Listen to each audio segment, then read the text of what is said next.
അപ്പോൾ ഇതൊക്കെ കേൾക്കുമ്പോൾ അഞ്ജലിക്ക് ശരിക്കും വിശ്വസിക്കാനായിട്ട് പറ്റുന്നില്ല കേട്ടോ. ഇത്രയും വലിയ തുക എടുത്ത് ഒരാൾ വന്ന് എന്താ ഒരു നിമിത്തം പോലെ വന്ന് വാങ്ങിയിട്ട് പോയി എന്നൊക്കെ പറയുമ്പോൾ ശരിക്കും പറഞ്ഞാൽ അഞ്ജലി ഞെട്ടിയിരിക്കുകയാണ്. ഇതൊക്കെ എങ്ങനെ സംഭവിച്ചു എന്ന് വിചാരിച്ചു കേട്ടോ.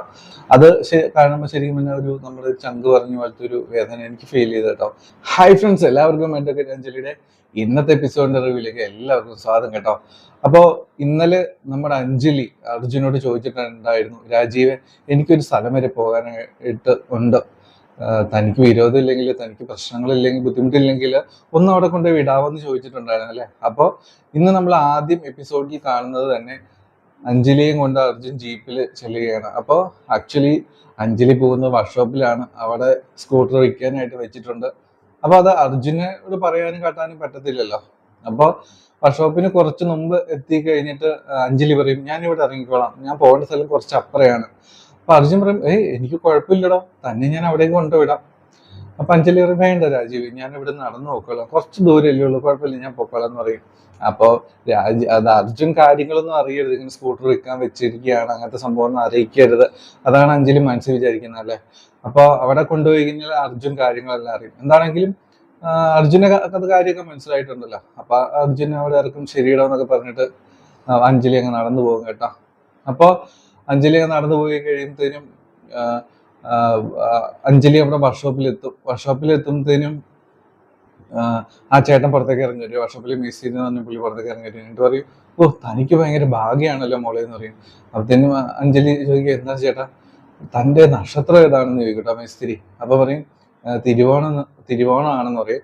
അപ്പത്തേനും വർഷപ്പിലെ പുള്ളി പറയും, എന്റെ മോളുടെ തിരുവോണമാണ്, അത് അപ്പൊ അങ്ങനെ വരട്ടെ, ഈ ആഴ്ചയിൽ അതായത് ഉദ്ദേശിക്കുന്ന കാര്യങ്ങളെല്ലാം നടക്കും, എല്ലാം നല്ല രീതിയിൽ വരും എന്നൊക്കെ ഈ ആഴ്ചത്തെ വാരബലത്തിൽ ഉണ്ടെന്ന് പറയും കേട്ടോ. അതെന്താ ചേട്ടാ അങ്ങനെ പറഞ്ഞെന്ന് അഞ്ജലി ചോദിക്കുക.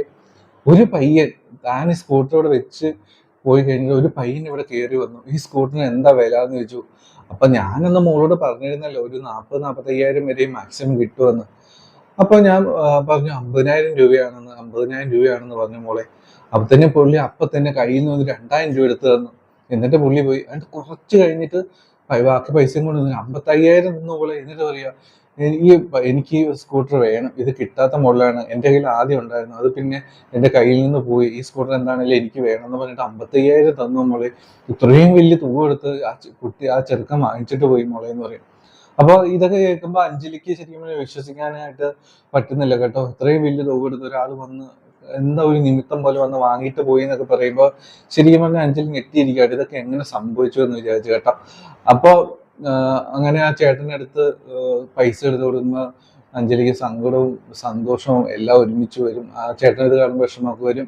അപ്പൊ മോളുടെ ചികിത്സക്ക് അച്ഛൻ്റെ ചികിത്സയ്ക്ക് വേണ്ടത് എന്താണെന്ന് ചെയ്യും മോളെ എന്നൊക്കെ പറഞ്ഞാണ് പണം കൊടുക്കുന്നത് കേട്ടോ. അപ്പോൾ അങ്ങനെ പൈസ വാങ്ങിയിട്ട് നമ്മുടെ അഞ്ജലിക്കുട്ടി അവിടെ നിന്ന് ഇറങ്ങും. ഈ സമയത്ത് പിന്നെ നമ്മൾ കാണുന്ന സീൻ എന്ന് പറയുന്നത് അമ്പാടി നമ്മുടെ അർജുനോട് സംസാരിക്കുന്ന സീനാണ്. അപ്പൊ പതിവ് പല്ലവി പോലെ അമ്പാടി അർജുനോട് പറയാണ്, എടാ നീ ഇങ്ങനെ പണം കൊടുത്ത് പ്രേമം അല്ലെ സ്നേഹം ഇങ്ങനെ പിടിച്ചു വാങ്ങി എത്ര നാൾ പറയും? നീ ഉള്ള കാര്യങ്ങളോട് തുറന്നു പറ, നീ രാജീവ് അല്ല അർജുനാണെന്നും അതുപോലെ രാഘവനുണ്ണിയുടെ മകനാണെന്നും ശങ്കചക്രൻ തറവാട്ടിലെ മോനാണെന്നൊക്കെ നീ ഒന്ന് തുറന്ന പറയ അവളോട്.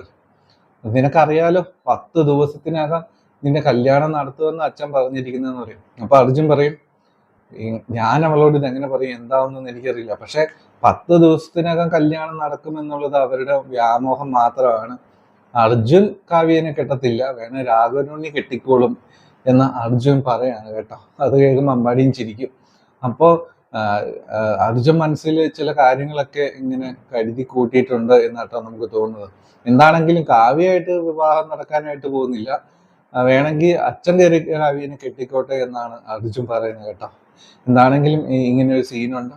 അതിനുശേഷം നമ്മൾ കാണുന്ന സീൻ എന്ന് പറഞ്ഞു കഴിഞ്ഞാല് അഞ്ജലി തിരിച്ച് വീട്ടിലേക്ക് എത്തുകയാണ് കേട്ടോ. അഞ്ജലി തിരിച്ച് വീട്ടിലേക്ക് എത്തുന്നു. ഈ സമയത്ത് അവിടെ ഒരു കാറ് പുറത്ത് കിടക്കുന്നുണ്ട് കേട്ടോ. ഇത് കാണുമ്പോഴത്തേക്കും അഞ്ജലി ഞെട്ടിപ്പോ നോക്കുമ്പോൾ അബിയുടെ കാറാണ്.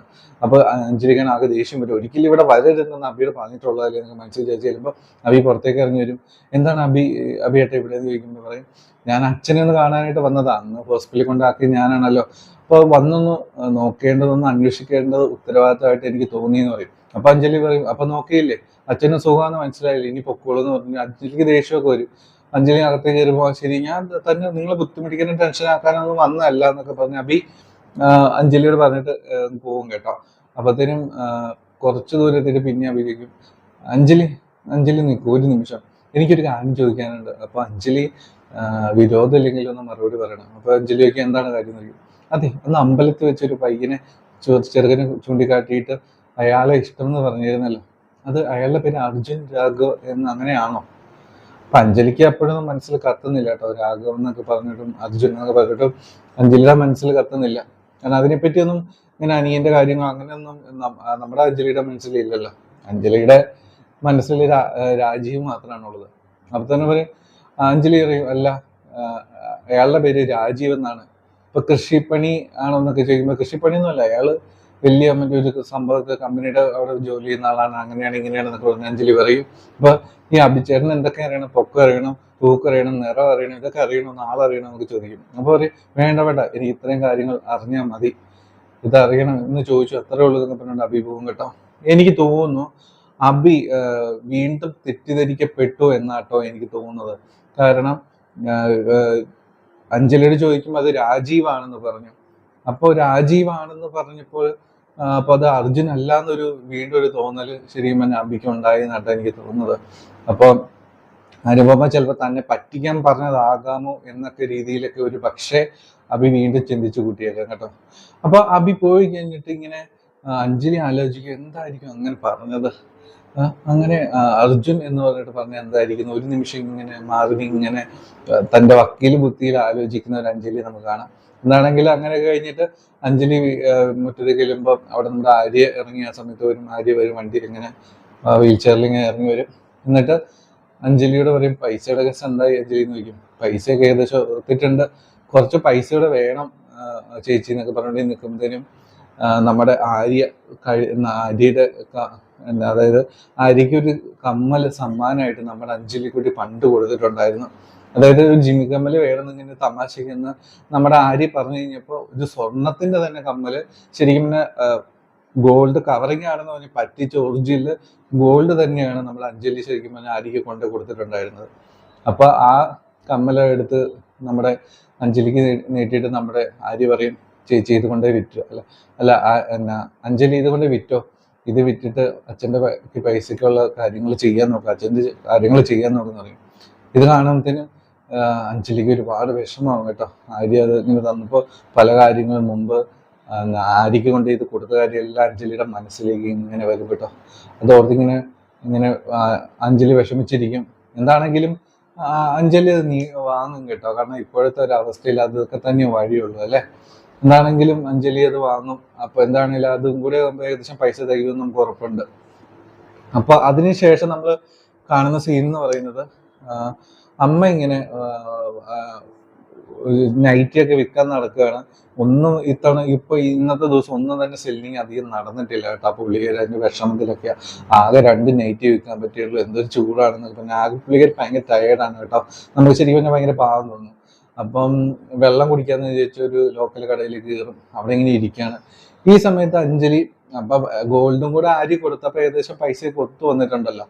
അപ്പോൾ പൈസയും കൂടെ ഒത്തു വന്ന സ്ഥിതിക്ക് ഇനിയിപ്പോ ഉടനെ തന്നെ ചികിത്സ ചെയ്യാവുന്ന രീതിയിൽ വിചാരിച്ചിട്ടുണ്ടല്ലേ. അപ്പൊ അഞ്ജലി ഓൾറെഡി ഡോക്ടറെ വിളിച്ചിട്ടുണ്ടായിരുന്നു. ഞാൻ അഞ്ജലിയാണ്, അച്ഛന്റെ കാര്യങ്ങൾ ഇഞ്ചക്ഷൻ കാര്യങ്ങൾ ഇന്ന് തന്നെ ചെയ്തു തുടങ്ങാവുന്ന രീതിയിൽ തന്നെ അഞ്ജലി ഡോക്ടറോട് പറഞ്ഞിട്ടുണ്ടായിരുന്നു. എന്താണെങ്കിലും അമ്മായിനെയും കൂട്ടിയിട്ട് അഞ്ജലി അച്ഛനെ കൂട്ടിക്കൊണ്ട് പോകാനായിട്ട് ഇറങ്ങി. ഈ സമയത്ത് ശകുന്തളാമ്മേനെ വിളിക്കുക, അമ്മ എവിടെയുള്ളത് വേഗം വരും, നമുക്ക് അച്ഛനെ കൂടി ഇന്ന് തന്നെ ഹോസ്പിറ്റലിൽ പോകണമെന്ന് പറയും. അപ്പൊ അമ്മ പറയും ഇന്ന് തന്നെ ഹോസ്പിറ്റലിൽ പോകണോ, അയ്യോ മോളെ ഞാൻ ഒരുപാട് ദൂരെയാണല്ലോ മോളെ എന്നൊക്കെ പറയും. എന്നാൽ കുഴപ്പമില്ല ഞാൻ അമ്മായിനെയും കൊണ്ട് പൊക്കോളാം എന്ന് പറഞ്ഞിട്ട് അഞ്ജലി അമ്മായിനെയും കൂട്ടിയിട്ട് അച്ഛനെയും കൂടെ ഹോസ്പിറ്റലിലേക്ക് പോവുക കേട്ടോ. അപ്പോൾ അത് കഴിഞ്ഞിട്ട് നമ്മുടെ ശകുന്തളാമ്മ കയറിയിട്ട് ഒരു ലോക്കൽ കടയിൽ കയറുന്നു. നാരങ്ങാവെള്ളം ഒക്കെ പറഞ്ഞ് ഇങ്ങനെ ഇരിക്കുക കേട്ടോ. ഇങ്ങനെ ഓരോന്നൊക്കെ ആലോചിച്ചുകൊണ്ട് ഇനി ഒന്നും വിൽക്കാനായിട്ട് ഇന്ന് പറ്റുന്നില്ല, എന്നാൽ കളക്ഷനൊന്നും ഒക്കുന്നില്ലല്ലോ, ഇങ്ങനെയൊക്കെ ആലോചിച്ച് വിഷമിച്ച് ഇങ്ങനെ നോക്കുമ്പോൾ ഈ സമയത്ത് കഷ്ടകാലം എന്ന് പറയട്ടെ അമ്പാടി അങ്ങോട്ടേക്ക് വരും കേട്ടോ. അതും ഈ നമുക്കറിയാം അർജുൻ ഓൾറെഡി വാങ്ങി വെച്ചിട്ടുണ്ട് ഈ അഞ്ജലിയുടെ സ്കൂട്ടർ, അത് അമ്പാടിയുടെ കയ്യിൽ ഏൽപ്പിച്ചിട്ടുമുണ്ട്. അപ്പൊ അമ്പാടി ആ സ്കൂട്ടർ കൊണ്ട് വരികയാണ് കടയിലേക്ക്. കഷ്ടകാലം എന്ന് തന്നെ പറയേണ്ടി വരും. അപ്പൊ അവിടെ വരുന്നു നമ്മുടെ അമ്പാടിയും വന്ന് ഇറങ്ങിയിട്ട് ചേട്ടനോട് പറയുന്ന ഒരു ഡബിള് കുലുക്കി സർബത്തടി കിസ്കിസ്ഡ് ഇങ്ങനെയൊക്കെ പറഞ്ഞിട്ട് ഇങ്ങനെ ഡയലോഗ് വെച്ച് കീച്ച് പുള്ളി ഇങ്ങനെ നിൽക്കുക. അപ്പൊ വേറെ പല കാര്യങ്ങളും ആലോചിച്ചു നമ്മുടെ അമ്മ അവിടെ ഇരിക്കുകയാണ്. പുള്ളിക്കാരി ഇങ്ങനെ നോക്കുമ്പോൾ അതേ അഞ്ജലിയുടെ സ്കൂട്ടർ ഇരിക്കുന്നു. ഇതെങ്ങനെ ഇവിടെ വന്നു? അന്ന് നമ്മുടെ അഞ്ജലി വർക്ക്ഷോപ്പിൽ കൊടുത്തേക്കുവാണെന്നാണ് പറഞ്ഞതെന്നൊക്കെ പറഞ്ഞ് അടുത്തേക്ക് ചെന്ന് ഉറപ്പിക്കാൻ അടുത്ത് ചെന്ന് ചുറ്റും കറങ്ങിയൊക്കെ നോക്കുമ്പോൾ അഞ്ജലിയുടെ സ്കൂട്ടർ തന്നെ. അപ്പൊ അത് കഴിഞ്ഞ് അമ്പാടി നോക്കുമ്പോൾ പുള്ളിക്കാരി ഇങ്ങനെ കറങ്ങി കിടന്നു. അപ്പൊ തന്നെ അമ്പാടി അടുത്തേക്ക് ചെല്ലും. ആരാണ്, നിങ്ങൾക്ക് എന്താ വേണ്ടത്? അപ്പത്തേനും നമ്മുടെ അമ്മ കഴിയും, ഇത് അഞ്ജലിയുടെ സ്കൂട്ടർ അല്ലേ? ഏതഞ്ജലി, ആരാണത്? അപ്പൊ ഏകദേശമൊക്കെ കാര്യങ്ങൾ അമ്പാടിക്ക് മനസ്സിലായി ആരാണെന്നൊക്കെ. ഇത് അഞ്ജലിയുടെ സ്കൂട്ടർ ഒന്നും ഇല്ല, ഇത് എന്റെ സ്കൂട്ടറാന്ന് പറയും. അല്ല, ഇത് നീ ഇവിടെ നിന്ന് മോഷിച്ചോണ്ട് വന്നതല്ലേ? ഇത് എന്റെ മോൾ അവിടെ വർക്ക്ഷോപ്പിൽ കൊടുത്തിരുന്നതാണല്ലോ, എന്റെ മകൾ അഞ്ജലി. അപ്പൊ കറക്റ്റായിട്ട് കാര്യങ്ങൾ അമ്പാടിക്ക് മനസ്സിലായി കേട്ടോ. ഇതങ്ങനെ നിന്റെ കയ്യിൽ വന്നതെന്നൊക്കെ പറഞ്ഞിട്ട് ഞാൻ ഇപ്പൊ തന്നെ പോലീസിനെ വിളിക്കാൻ പോവാ അങ്ങനെയൊക്കെ പറഞ്ഞുകൊണ്ട് അമ്മ വേഗം പോലീസിനെ വിളിക്കാനായിട്ട് ഇങ്ങനെ പോയിരിക്കുന്നതിന് അമ്പാടി അടുത്തേക്ക് ചേർന്നിട്ട് പറയും, നിങ്ങൾ എന്നെ ഒന്ന് വിട്ടുകള, ഞാൻ അവിടെ ഒരു വർക്ക്ഷോപ്പിൽ നിന്ന് വാങ്ങിയതാ, 70,000 രൂപ കൊടുത്ത് വാങ്ങിയതാ. അവിടെ ഏതോ ഒരു കുട്ടിയുടെ അച്ഛന് സുഖമില്ലെന്നും അങ്ങനെ കിടന്ന് കരഞ്ഞു പറഞ്ഞപ്പോൾ ഞാനത് വാങ്ങിപ്പോയി, നമ്മളിന്ന് വിട്ട് പിടിയെന്ന് പറഞ്ഞിട്ട് നമുക്ക് സമാധാനം താകുന്ന രീതിയിലേക്ക് പറഞ്ഞിട്ട് അമ്പാടി ഇങ്ങനെ പറഞ്ഞിട്ട് നാരങ്ങ വെള്ളം പോലും കുടിക്കാതെ പുള്ളി വിട്ടുപോകും കേട്ടോ. അപ്പൊ അച്ഛനെ ചികിത്സയ്ക്ക് വേണ്ടിയിട്ട് വന്നിട്ട് ഒരു പെണ്ണ് കരഞ്ഞു പറഞ്ഞപ്പോൾ ഞാനത് വാങ്ങിയതാണെന്ന് പുള്ളി പറഞ്ഞപ്പോൾ ഏകദേശം കാര്യങ്ങളൊക്കെ അമ്മയ്ക്ക് മനസ്സിലായി കേട്ടോ. അപ്പൊ അഞ്ജലി സ്കൂട്ടർ വിറ്റു എന്നുള്ള ഒരു കാര്യം. പിന്നെ കഴിഞ്ഞ ദിവസം സ്കൂട്ടർ കൊണ്ടുവിടാനായിട്ട് പറഞ്ഞപ്പോഴും അഞ്ജലി ഇങ്ങനെ പരിഭ്രമിച്ചതും അതുപോലെ തന്നെ വർക്ക്ഷോപ്പിലാണെന്ന് പറഞ്ഞതൊക്കെ നമ്മുടെ ശകുന്തളാമ്മയുടെ മനസ്സിലേക്ക് വരും കേട്ടോ. അപ്പോൾ ഇതൊക്കെ ആലോചിച്ച് ശരിക്കും പിന്നെ പൈസ ഇവിടുന്ന് ഉണ്ടാക്കി എന്നുള്ള കാര്യമൊക്കെ നമ്മുടെ അമ്മയ്ക്ക് ഏകദേശം മനസ്സിലായി കേട്ടോ. അപ്പോൾ ഇതെല്ലാം ആലോചിച്ച് നിൽക്കുന്ന ഒരു അമ്മയുടെ മുഖത്തോടു കൂടി വിഷമവും സങ്കടവും ദേഷ്യവും എല്ലാം കാണിച്ചുകൊണ്ട് ഒരു മുഖത്തോടുകൂടി അമ്മ നിൽക്കുന്ന ഒരു സീനോട് കൂടിയിട്ടാണ് ഇന്നത്തെ എപ്പിസോഡ് തീരുന്നത്. അത് കാണുമ്പോൾ ശരിക്കും പിന്നെ ഒരു നമ്മുടെ ചങ്ക് പറഞ്ഞ പോലത്തെ ഒരു വേദന എനിക്ക് ഫീൽ ചെയ്ത് കേട്ടോ. എന്താണെങ്കിലും ഇങ്ങനെയാണ് ഇന്നത്തെ എപ്പിസോഡ് തീരുന്നത്. നിങ്ങളെല്ലാവരും ഇന്നത്തെ എപ്പിസോഡ് കാണുക. നമ്മുടെ ചാനൽ ആദ്യമായിട്ട് കാണുന്നവർ സബ്സ്ക്രൈബ് കൂടി ചെയ്യണം കേട്ടോ. അപ്പോൾ പുതിയൊരു വീഡിയോയുമായി വരാം. വൈകിട്ട് പ്രൊമോയുടെ റിവ്യൂമായി വരാം കേട്ടോ. നമ്മുടെ ചാനൽ സബ്സ്ക്രൈബ് ചെയ്യണം. നിങ്ങളുടെ അഭിപ്രായങ്ങൾ കമൻറ്റ് ചെയ്യുകയാണെങ്കിൽ, നെഗറ്റീവ് ആണെങ്കിലും പോസിറ്റീവ് ആണെങ്കിലും കമൻറ്റ് ചെയ്യുകയാണെങ്കിൽ വളരെ ഉപകാരമായിരുന്നു. എന്താണെങ്കിലും കമൻറ്റ് ചെയ്തോ, നെഗറ്റീവ് ആണെങ്കിലും കുഴപ്പമില്ല. അപ്പോൾ ടേക്ക് കെയർ, ബൈ ബൈ.